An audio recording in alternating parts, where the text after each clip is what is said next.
I really love China more than the Americans. Lastly, I would say that we are not enemies. If ever China hits the Philippines, which we understand, it's because the Americans do. I am sorry for my country. I am not the president anymore. I cannot run. And if God would allow it, perchance, I would reverse the situation. It's not possible to talk sense to the skies.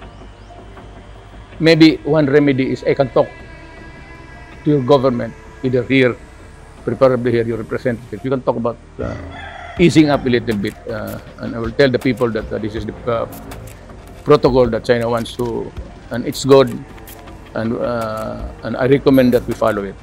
It's a contested area. You said it's yours, and we say it's mine. It's mine. We do not quarrel with that. We do not ask for any solution of this issue now. We just leave it that way. And, good day, ladies and gentlemen. Rosa here of Splat Communications. Our video for today is about the interview of former President Rodrigo Duterte recently in Davao made by a newspaper Global Times owned by the Chinese Communist Party. We shall answer this point by point. In order for our dear subscribers and followers to understand the implications of this interview, Wina shall explain. But before we start, may we make a request to please subscribe and follow, hit the notification bell, make it a habit to note your comments and share our videos. It would also help us a lot if you'll become channel members as well. Being channel members would provide you access to perks and other fabulous benefits and surprises. Thank you. Okay, Wina, you may start anytime you are ready. Thank you, partner Rosa. Ganito po bilugin ang ulo ni Digong ng Global Times, isang pahayagang pinupondohan at pagmamay-ari ng Chinese Communist Party. Panoorin po natin. Under the leadership of former President Rodrigo Duterte, the Philippines experienced a transformation, improved public safety, enhanced economic welfare, and a peaceful external environment for development. Despite stepping down from politics, Duterte continues to be held in high esteem among the Filipino people. Mga kababayan, yan po ang tunay na dahilan kung bakit patuloy na ginagamit ng bansang China si Digong, dahil ito daw ay mayroon pang angking katanyagan sa mga Pilipino. Recently, in Davao, Duterte gave an exclusive interview to the Global Times, where he shared his views on the current China-Philippines relations and the South China Sea issue. Thank you so much for talking to us. Let's start questions about your connection to China.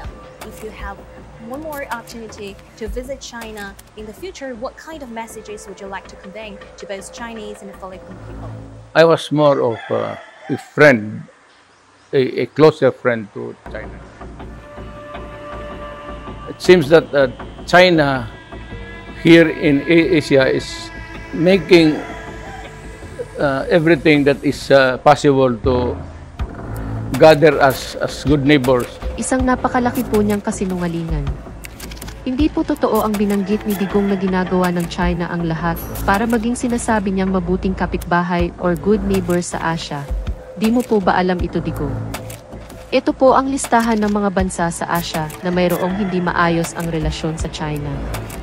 Una, ang bansang Taiwan, inaangkin ng China ang Taiwan bilang isa nitong probinsya.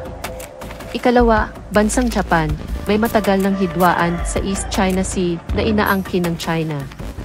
Ang Japan ay panig sa Taiwan. Ikatlo, India, magulo ang relasyon ng India sa China dahil sa border disputes at sa pagde-develop ngayon ng India ng relasyon sa Amerika.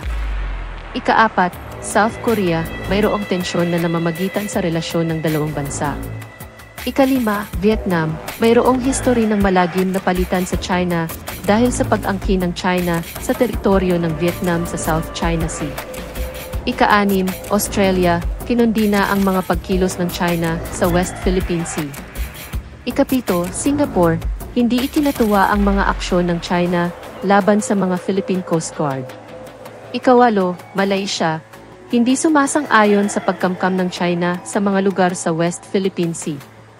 Ikasyam, Brunei, hindi sang-ayon sa pananakop ng China sa bahagi ng pinagtatalo ng West Philippine Sea.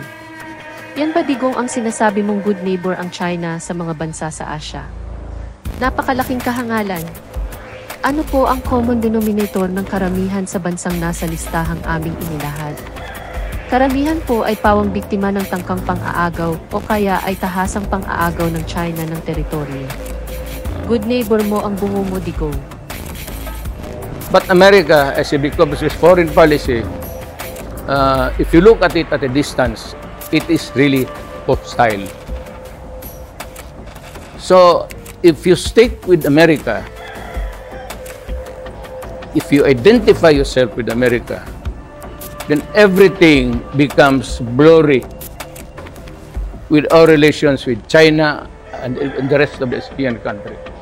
Digong, mukhang sa sinasabi mong pagkampi sa Amerika ay blurry na ang relasyon sa China.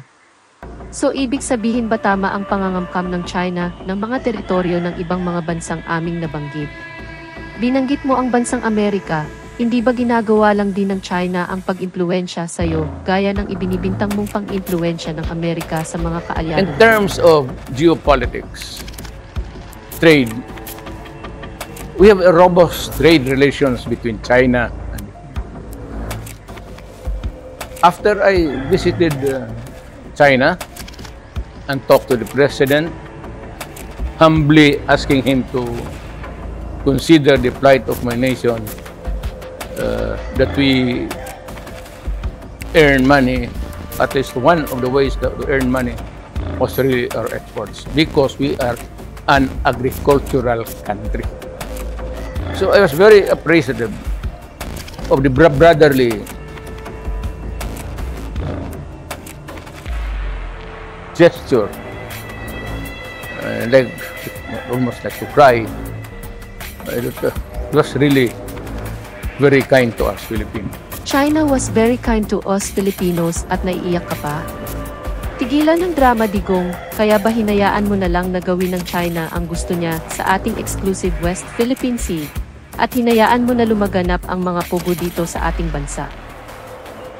I hope that we can stop this raucous over there, because the Americans are the ones pushing the Philippine government to go out there and find a quarrel and eventually maybe start a Ano war. bang kaingotan yan, Digong? Amerika ang sinisisi mo at sa palagay mo Amerika ang magsisimula ng gyera. Bakit? Gagawa ba ng anumang opensiba militar ang Amerika sa bansang China? Napakalayong mangyari ng pinagsasabi mo. Warmongering yan o marites na naratiba ng China. Para matakot ang mga Pilipino gaya ng sarili mong takot sa baluktot mong pagkakaunawa sa foreign policy na pagyuko sa China. War. But I do not think that America will die for us. And yet, America has so many bases in the Philippines now. Bakit? Ang China ba ay mamamatay para sa mga Pilipino? Sila nga ang agresor sa sitwasyon. Sa patuloy at walang habas na pangangamkam kahit hindi niya teritoryo. Dahil sa Mutual Defense Treaty, kung magkakagulo man, mas siguradong may mga Amerikang mamatay para sa mga Pilipino kesa sa China na direktang papatay sa mga Pilipino.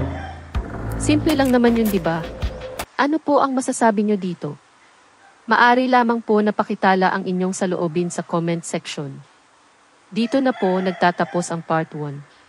Sana po ay inyo ring suportahan ang part 2 ng part reaction video series na ito ukol sa interview ng Global Times kay dating Pangulong Digong. Hanggang sa muli po, in behalf of the entire Splat Communications team, thank you. Till next time. Stay safe. Rina out. Bye.